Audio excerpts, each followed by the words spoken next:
Yo, how's it going, YouTube?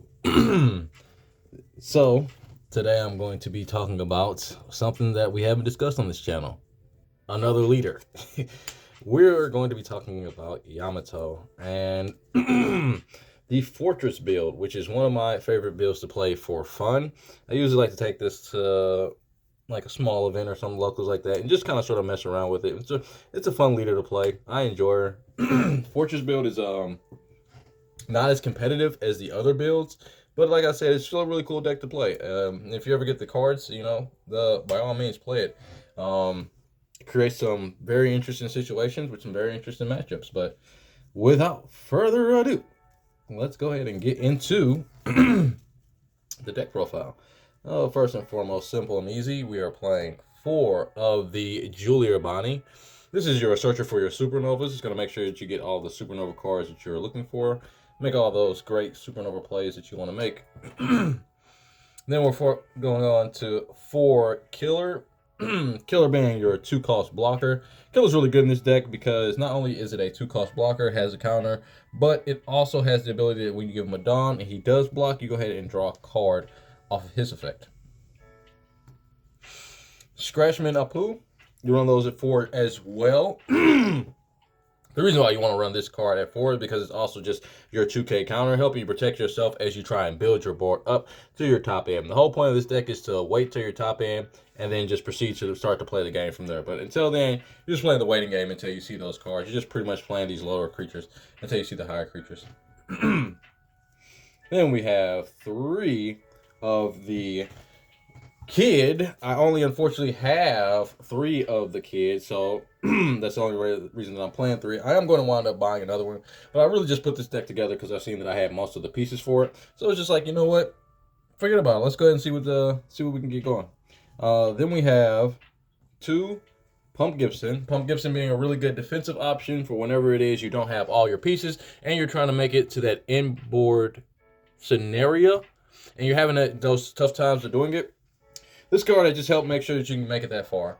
This is a bit of a flex spot. It is the Trafalgar Law, 5 cost. He's good in this deck for a few shenanigans. I'll go over why it is I run him here momentarily. But I just wanted to go ahead and get all the supernovas out of the way.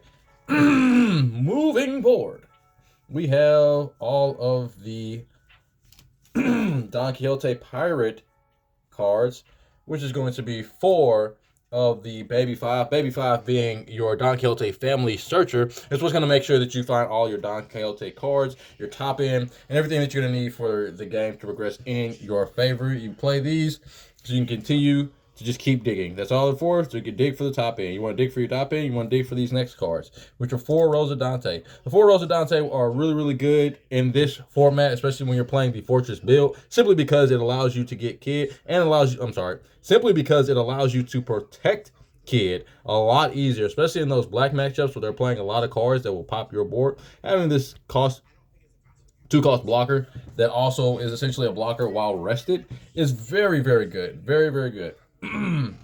Next, we play 2 Viola, 2 Baby 5, 2K counters. You're really just playing these in the deck as 2K counters. That's all they're there for. They're really just to help keep you alive as you try and get to your top end. And then once you're at your top end, obviously, you're just going to try and go in for game.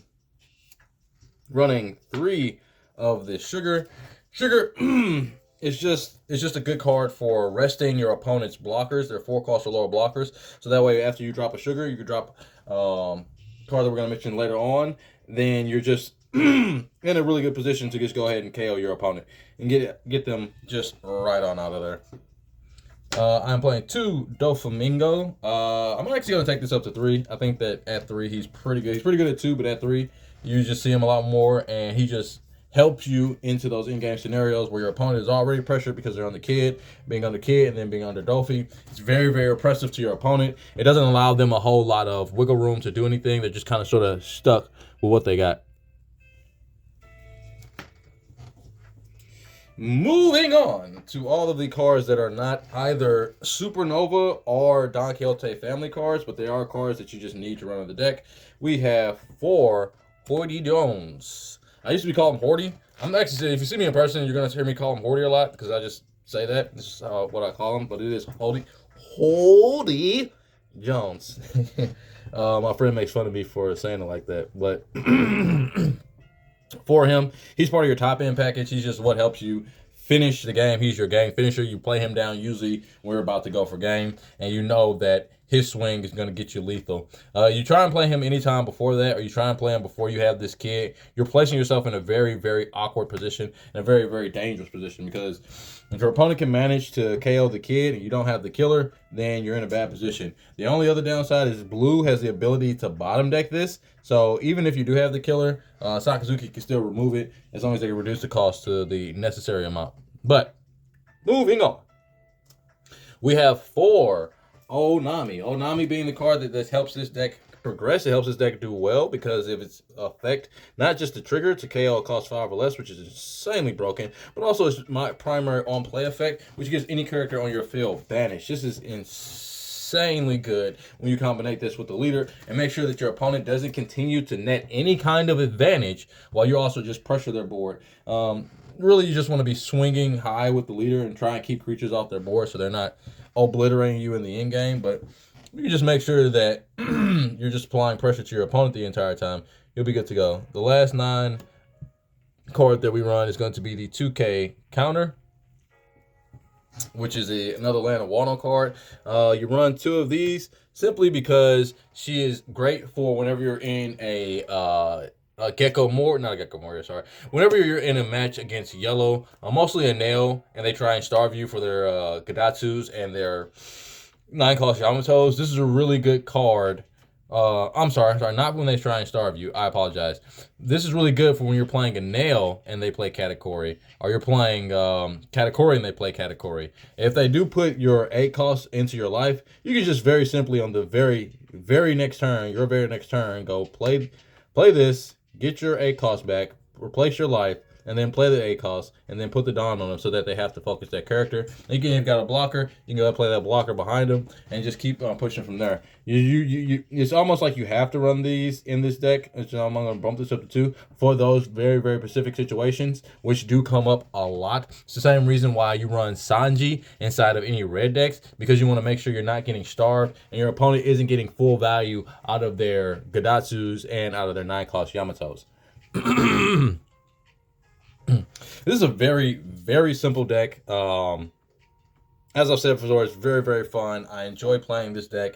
It's nothing too flashy. It's very simple as to what it tries to achieve, and you don't have to go through a bunch of nuances and combos and stuff like that to get to where you want to go to. As you guys know on this channel, I play a lot of laws. Pretty much my primary is my main. It's what I play. So I'm always combo orientated whenever I'm playing a deck. Not having to put that much thought into trying to figure out what I'm going to do for my turn is very, very refreshing. This is a very refreshing deck to play because it's a very easy deck to play. This is a deck that, if you've got the money, you can come in as an intro level deck. It's meta. This version is not meta competitive, but it is still something that you can play at locals, have fun with. Maybe win. You know what I mean? You might slide one in there or 2 because again, Yamato's leader effect is just insane. You do have some really bad matchups though, and getting past those really bad matchups is just not easy at all. One of those being Vinsmoke. Vinsmoke is actually pretty good into this, and that's just because they can put like a lot of larger bodies onto the field before you can get to that 8-Don turn.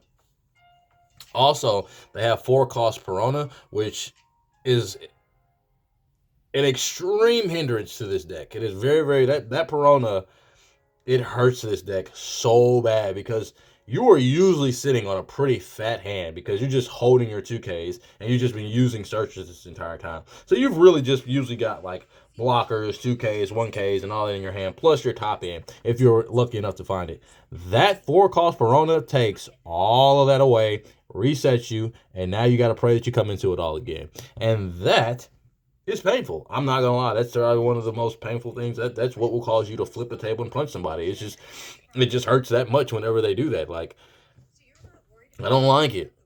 But yeah, so this is the Fortress Yamato. Like I say, I've been enjoying playing this leader. It's been fun. I've enjoyed it. Like I say, nothing really new here that you haven't seen before. It's just a version of the deck that I'm running, and I just hope that you guys enjoy. Maybe you can try my build out and have some fun, maybe some success with yourself. But yeah, that is the video, and thank you guys for watching. Peace.